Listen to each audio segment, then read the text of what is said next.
Stop translating in your head. Speak English. Naturally. Have you ever found yourself translating every sentence in your head before speaking English? Yeah. Frustrating, right? We've all been there. But here's the exciting part. You can break free from that and actually start thinking in English. In this video, I'll share practical, proven strategies to help you stop translating in your head, start thinking directly in English, and become a more fluent, confident speaker. And what better goal to set for yourself than this? Make this the year you truly start thinking in English. So let's kick things off with a quick question. Why do you want to start thinking in English? Take a second to think about it. Maybe it's so you can jump into conversations without hesitating or translate less and speak more naturally. For me, I wanted to join conversations easily without my brain doing backflips trying to translate every word. Whatever your reason is, I know it's a good one, and I truly believe you can make it happen. Tip number 1. Start simple. Look around you right now and start naming the objects you see in English. But here's the key. Focus on pronunciation while you do it. When I was learning German, I had to deal with articles like der, die, das. Luckily, English doesn't have that. But pronunciation, that's still a big deal. In fact, pronunciation was so important to me when I was studying opera in German, French, and Italian that I ended up creating my YouTube channel and my academy because I just couldn't find resources that taught pronunciation clearly. So now, when you look around your room, don't just say the word, say it clearly. Say it right. Try it with me. Closet, box, globe, window, computer, and yep, even million subscriber button. Not sure how to pronounce something? No problem. Look it up in an online dictionary or try Youglish to hear real native speakers. Say it in context. Quick tip. Did you know most Americans pronounce computer with a flap? It sounds more like computer than computer. Listen carefully. Compu ra ra ra ra. That little detail, it makes a big difference. All right, if you've made it this far, awesome. You've started naming objects around you in English and maybe, even better, you've been paying attention to pronunciation and listening to native speakers. If you can do both, that's ideal. But hey, even if all you've got is 15 seconds, just naming as many things as you can is still a win.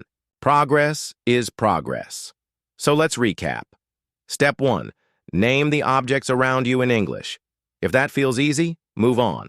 If it's still tough, stick with it a little longer. Whenever you walk into a new room or space, take a few seconds and scan the area. What's that called in English? Don't know? Look it up. Learn it. Because the context, the room, the object, the moment will help the words stick in your memory. Now let's go deeper. Step 2. Think in simple sentences. Start building small thoughts in English. Begin with something easy. I'm go. Ahead, try it. I'm hungry. I'm tired. I'm working. I'm pretending to work but really watching YouTube. Hey, no judgment. Now look around you. What can you describe? This chair is comfy. The drawer is open. My desk is messy. That one's basically always true, right? If you can't describe something, that's a golden opportunity. Look up the words you need. Learn the phrase in English and memorize it. Learning in real-life context like this makes everything stick better. Bonus tip. Use an English-only dictionary. This one's a game changer. If you usually use a translation dictionary, try switching to an English-only learner's dictionary. Why? Because when you read the definition in English, explained in simple English, your brain is doing the work in English. You're building a stronger mental connection with the language. Great ones to check out. Merriam-Webster Learner's Dictionary, Oxford Learner's Dictionary, Cambridge Learner's Dictionary. Try it. Instead of translating a word into your native language, understand it in English. We're rewiring your brain to work in English mode, not translation mode. That's how fluency is built. Step 3. Have tiny conversations. With yourself. Yes, seriously. Talk to yourself, out loud or in your head. Doesn't matter. Practice things like, what am I doing right now? What do I need to do next? How do I feel? What do I see? Think in full sentences. I need to go to the store. I forgot my phone again. I hope it doesn't rain today. I should clean this desk. Eventually. It may feel weird at first, but trust me, it works. Step 4. Have small conversations. With yourself. Wait. Talk to myself? Yes. And no, it's not weird. It's one of the best things you can do to boost fluency.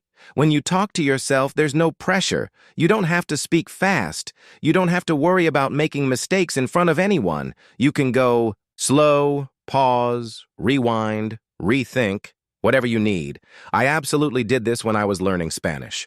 I'll never forget a solo car trip from Sarasota to Gainesville. Just me, the road, and a full-on conversation with myself in Spanish. And yeah, I probably sounded a little nuts, but it worked. And that's what matters. Now, if this feels hard at first, don't stop. Don't give up. It gets easier. It really does. Here's your challenge. Set aside 2 minutes every day to have a simple conversation with yourself in English. Do this every day for 30 days. No skipping. Some days you might do it for 2 minutes. Other days, maybe 5.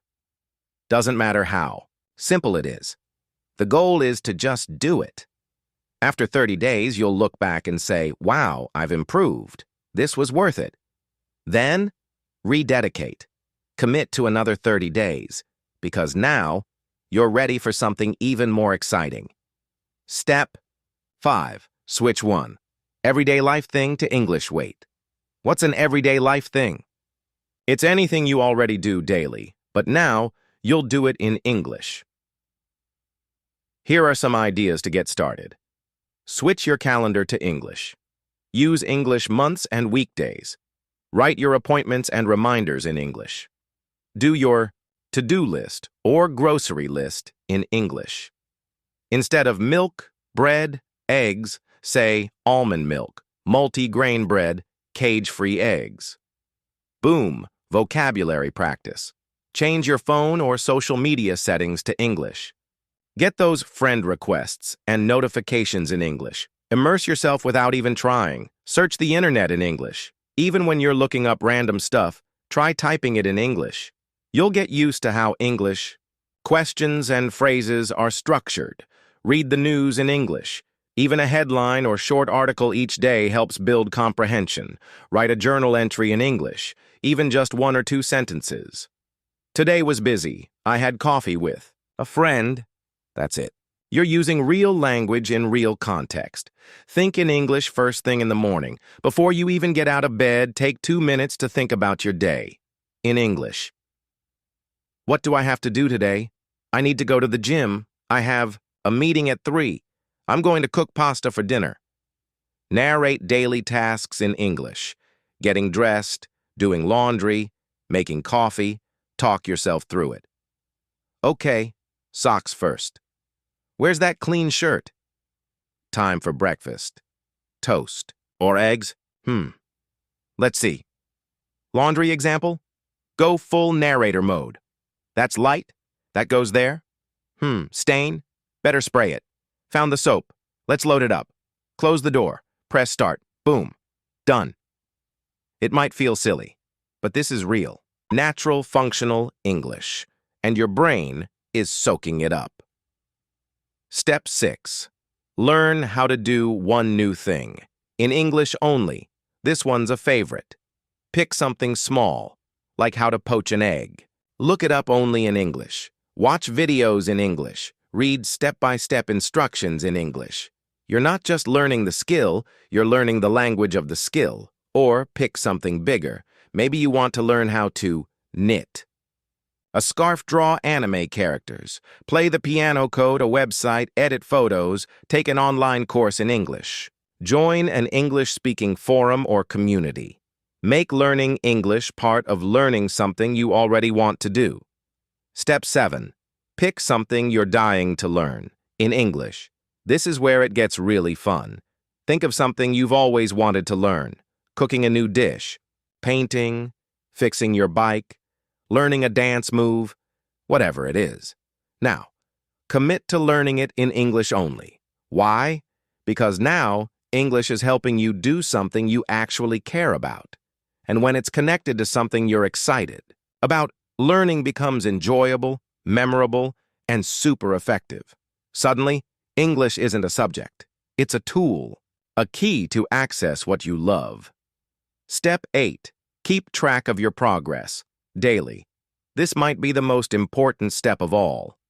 Once you've made the decision to start thinking in English and stop translating, you need something that holds you accountable and inspires you. So here's what you do.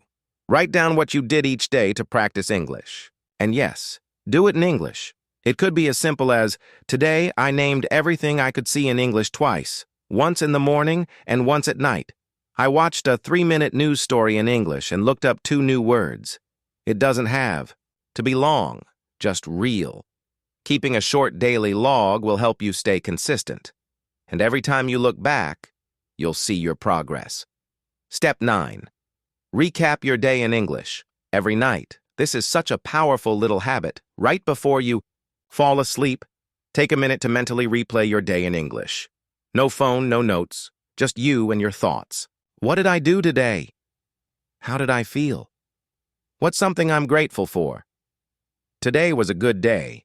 I met my mom for lunch, went for a walk in the afternoon, and even had time to watch a movie after the kids went to bed. This helps shift your brain into English mode. And who knows, you might even dream in English. Yes, that's a real thing. And it's a sign your brain is really adapting. When we sleep, our brains process and strengthen the things we learned that day. So even just a few minutes of English before bed can make a big impact. Final thoughts. So now I want to hear from you. What have you done to build a consistent English practice? What's your favorite trick or daily habit that helps you think in English? Drop it in the comments below. Someone else might try it because of you. And tell me, which of these tips is totally new to you? Which one are you most excited to try? Ready for what's next? Watch the next video. It's packed with tips to help you grow your vocabulary, which is key to naming more objects and starting those conversations with yourself in your head. And if you haven't already, hit subscribe and turn on notifications. I've got tons more videos coming to help you speak English clearly, confidently, and naturally. Thanks for learning with me today. You're doing great. Keep going.